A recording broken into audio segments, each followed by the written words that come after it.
नमस्कार.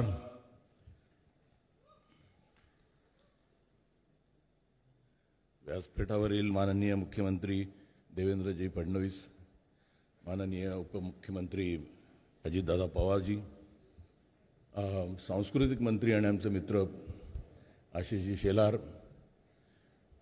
मंगलप्रताप लोढाजी आणि बाकी मान्यवर,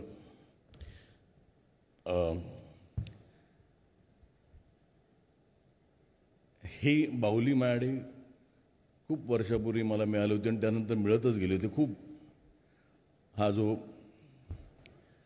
राज्य पुरस्कार आहे, ही बाहुली खूप प्रिय आहे मला आणि खूप आहेत माझ्याकडे बाहुल्या यांचा मला सार्थ अभिमान आहे.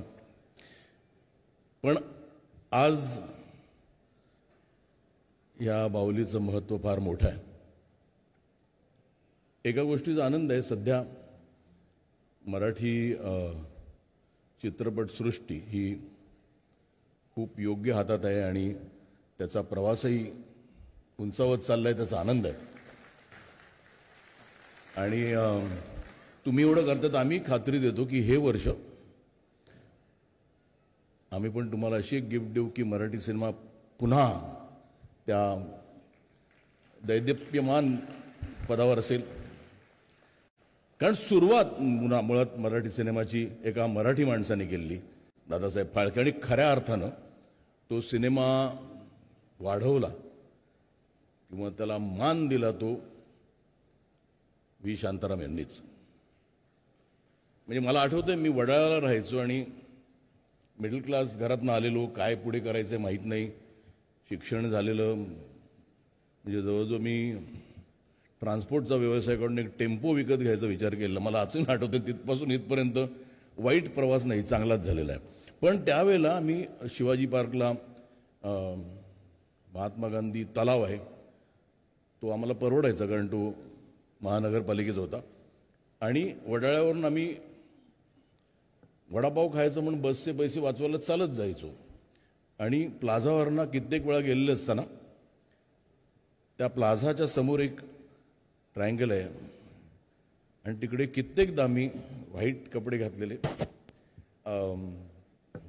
फर कॅप घातलेले शांताराम बापून असं त्या थिएटरकडे बघताना पाहिलेलं. म्हणजे तिथपासून आजपर्यंत I think I have done good something, आयुष्यात काहीतरी चांगलं केलं म्हणून हा मला मान मिळतोय.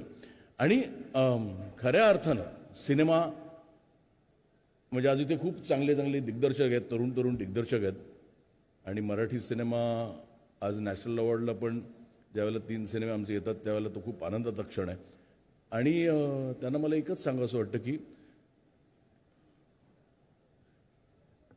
अफाट दिग्दर्शक, अफाट म्हणजे तुम्ही त्यांची फिल्मोग्राफी बघितलीत तर त्या काळात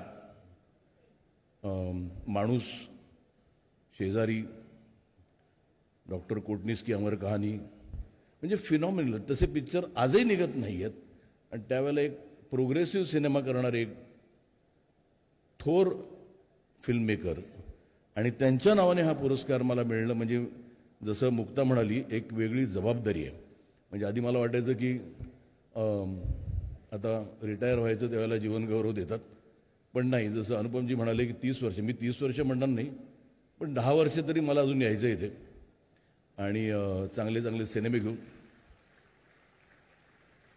आणि जबाबदारी याच्यासाठी मोठी आहे कारण आत्ता जे नवीन दमाचे जे काही दिग्दर्शक येत आहेत, म्हणजे हल्ली मी काही सिनेमे पाहिले, ते म्हणजे कॉम्पिटिशनला उतरणं गरजेचं आहे. आणि मराठी सिनेमा कंटेंट वाईज तरी आपण खूप पुढे आहोत, मल्याळम सिनेमा आणि मराठी सिनेमा. आता बिझनेस वाईज पण तुमच्या आशीर्वादानं ते शक्य होईल असं वाटतंय. आणि पुन्हा म्हणजे सगळ्या रसिक प्रेक्षकांना खूप खूप धन्यवाद. मेधा इथे आलेली आहे आणि आज मी जिथे आहे त्याच्यात खूप सपोर्ट तिचा आहे.